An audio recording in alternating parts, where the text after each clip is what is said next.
আসসালামু আলাইকুম। আমি শাহ মোহাম্মদ মুস্তাকিম, ওয়েব ডেভেলপার। আজ আমি আপনাদের সাথে আলোচনা করব বিভিন্ন রকমের ওয়েবসাইট সম্পর্কে। মূলত আমরা যত রকমের ওয়েবসাইট দেখতে পাই, সব ওয়েবসাইটকেই আসলে দুটো প্রধান ভাগে ভাগ করা হয়ে থাকে, যেমন স্ট্যাটিক ওয়েবসাইট এবং ডাইনামিক ওয়েবসাইট। স্ট্যাটিক ওয়েবসাইটের এক্সাম্পল স্বরূপ আমি যদি বলি যে আপনি যদি পার্সোনালি একটা পোর্টফোলিও সাইট যদি আপনি ডেভেলপ করেন HTML, CSS এবং জাভাস্ক্রিপ্ট দিয়ে আপনি সেটা করতে পারেন, এবং সেটা আপনি যদি একটা ওয়েব সার্ভারে, হতে পারে সেটা আপনার লোকাল সার্ভার, হতে পারে সেটা অনলাইনে কোনো সার্ভার, আপনি আপলোড করে রাখলে সেটা একটা স্ট্যাটিক ওয়েবসাইটের এক্সাম্পল হতে পারে। যেমন প্রত্যেকবার যে কোনো ভিজিটরই আপনার সেই পার্সোনাল পোর্টফোলিও সাইটে ভিজিট করুক না কেন, প্রত্যেক ইউজারের জন্যই কিন্তু আহ, সেই ওয়েবসাইটের কন্টেন্টগুলো কিন্তু একই থেকে যাবে। আর ডাইনামিক ওয়েবসাইটের এক্সাম্পল যদি আমরা বলতে চাই, যেমন ফেসবুক একটা ডাইনামিক ওয়েবসাইট বলতে পারি আমরা, টুইটার একটা ডাইনামিক ওয়েবসাইট আছে, বিক্রয়.com।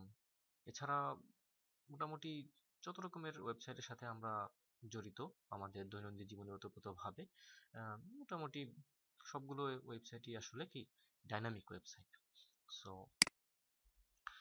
স্ট্যাটিক সাইটে যদি আমরা একটু ডিটেইল দেখতে চাই যে স্ট্যাটিক সাইট আসলে কি কি দিয়ে গঠিত, আমরা জাস্ট HTML, CSS এবং জাভাস্ক্রিপ্ট ইউজ করেই একটা স্ট্যাটিক সাইটকে আমরা দাঁড় করাতে পারি।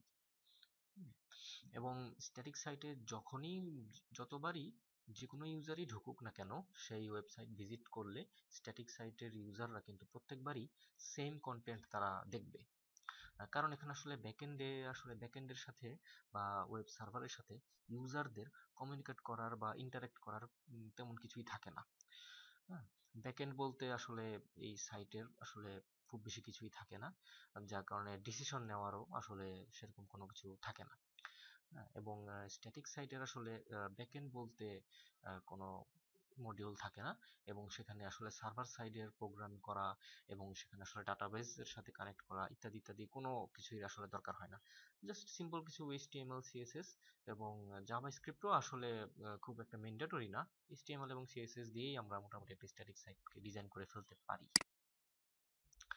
নর্মালি একটা স্ট্যাটিক সাইটের ওয়ার্কফ্লো যদি আমরা কল্পনা করি, যে আমরা ব্রাউজার ওপেন করলাম, ব্রাউজার ওপেন করার পর জাস্ট আমরা সেই ওয়েবসাইটের ইউআরএলটা লিখলাম, লেখার পর এন্টার দিয়ে আমরা সেই ওয়েবসাইটে ঢুকে যেতে পারি।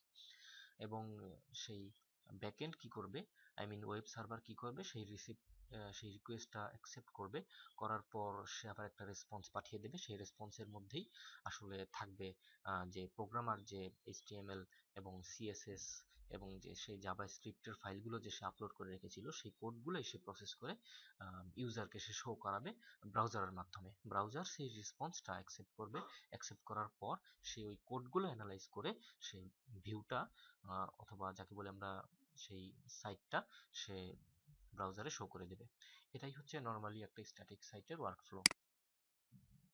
এখানে আমরা গ্রাফিক্যালি এই জিনিসটা আসলে একটা ব্রিফ, একটা অ্যাবস্ট্রাক্ট একটা ওয়ার্কফ্লো আমরা এখানে দেখতে পাচ্ছি।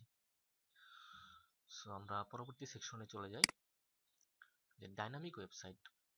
ডাইনামিক ওয়েবসাইটে আমরা আসলে ডাইনামিক যদি আমরা করতে পারি একটা ওয়েবসাইটকে, তাহলে আমরা কি কি বাড়তি সুবিধা পেতে পারি।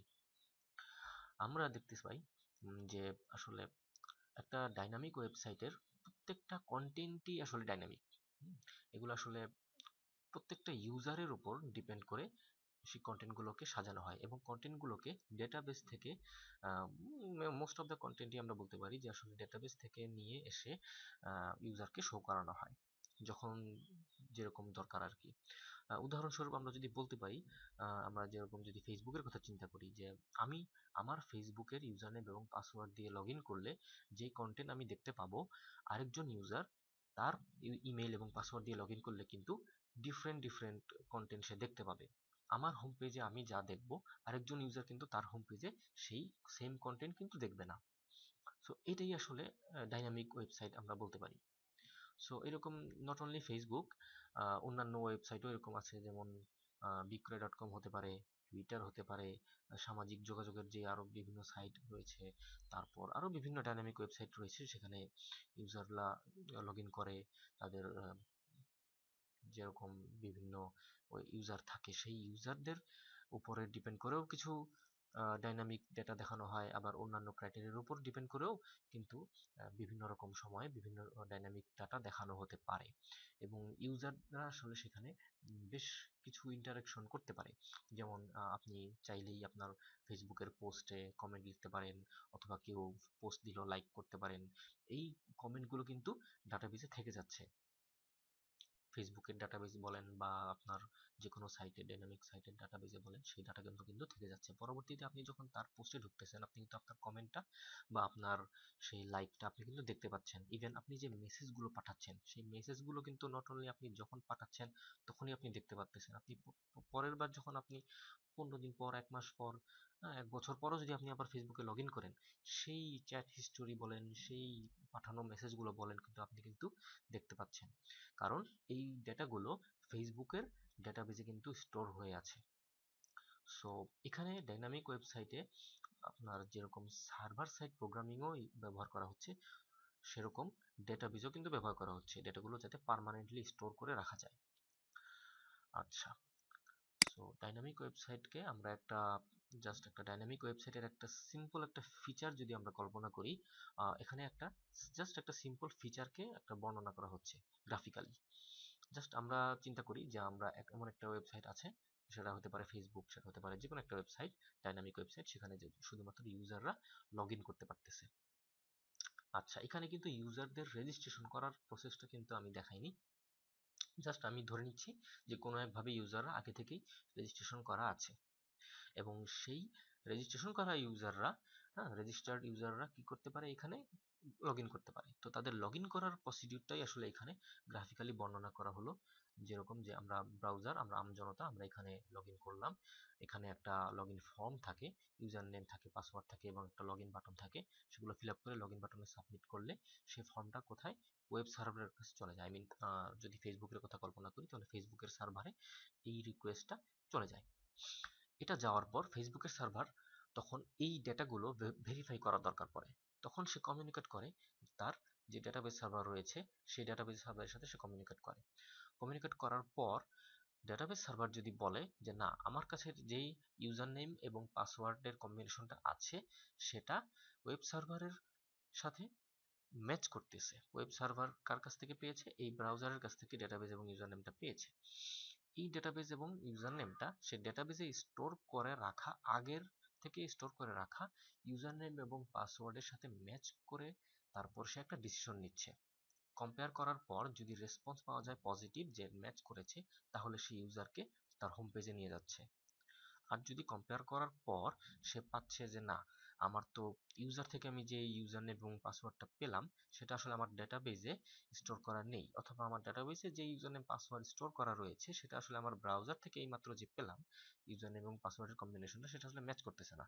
সো সে পরবর্তী তখন ওই মুহূর্তে কি করে, সে ইউজারকে একটা এরর মেসেজ দেখায়, অথবা সে সামথিং এরকম একটা রেসপন্স দেখায় যে আপনার পাসওয়ার্ডটা ভুল, অথবা আপনার ইমেলটা নট ফাউন্ড, এই সেই এরকম কিছু একটা সে নেগেটিভ রেসপন্স সে পাঠিয়ে দেয়, এবং ইউজারকে লগ ইন করা থেকে বিরত থাকে। সো এটা হতে পারে একটা ডাইনামিক ওয়েবসাইটের জাস্ট সিম্পল একটা ফিচারের একটা এক্সাম্পল। আচ্ছা, এখন আমরা এতক্ষণ দেখলাম যে আসলে আমরা ডাইনামিক সাইট তৈরি করতে গেলে আমাদের দরকার সবার আগে, সেটা হচ্ছে একটা সার্ভার সাইড ল্যাঙ্গুয়েজ ইউজ করতে হবে। এবং একটা ল্যাঙ্গুয়েজ ইউজ করতে হলে সর্বপ্রথমে সেই ল্যাঙ্গুয়েজটা আগে আমাদেরকে শেখা লাগবে। সো কি কি ল্যাঙ্গুয়েজ রয়েছে, সেরকম আসলে অনেক ল্যাঙ্গুয়েজই রয়েছে।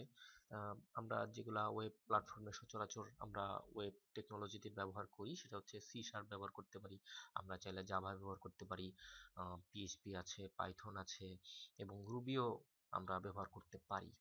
এবং রুবি ল্যাঙ্গুয়েজ এবং পিএইচপি ল্যাঙ্গুয়েজ মোটামুটি পপুলার, এবং সব ল্যাঙ্গুয়েজই আসলে একটা লেভেল পরে আসলে খুব পপুলার। আমরা যে কোনো ল্যাঙ্গুয়েজই আমরা জাভা, যে কোনো ল্যাঙ্গুয়েজই আমরা সার্ভার সাইড হিসেবে ব্যবহার করতে পারি। সো আমাদের মেইনলি দরকার হচ্ছে ওই ল্যাঙ্গুয়েজের, যেটাই আমরা শিখবো সেই ল্যাঙ্গুয়েজের আসলে প্রাইমারি একটা লেভেল পর্যন্ত আমাদের মোটামুটি আমাদের শেখা লাগবে। এই ল্যাঙ্গুয়েজ দিয়ে কি করা যায়, কিভাবে কি করা যায়, কি কি করা যায়, এগুলো আমাদের ল্যাঙ্গুয়েজটা ভালো মতো শিখতে হবে।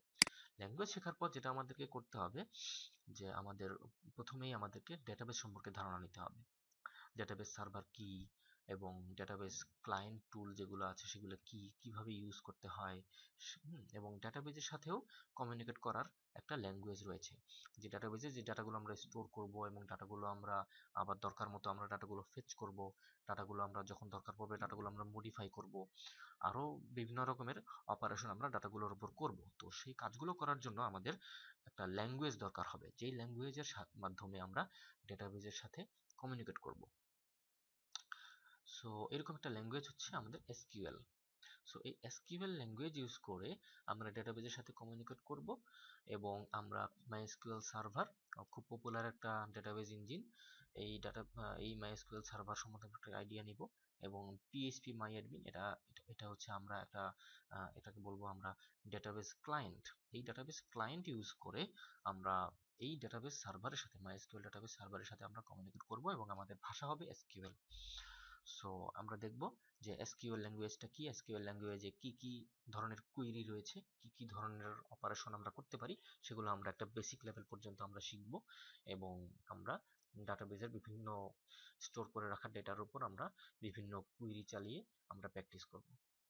সো একটা বেসিক লেভেল পর্যন্ত শেখার পর আমরা আসলে ডাইনামিক ওয়েবসাইট তৈরিতে আমরা আসলে ডাইনামিক ওয়েবসাইট তৈরির জন্য আমরা নিজেদেরকে প্রস্তুত হিসাবে আমরা বিবেচনা করতে পারবো।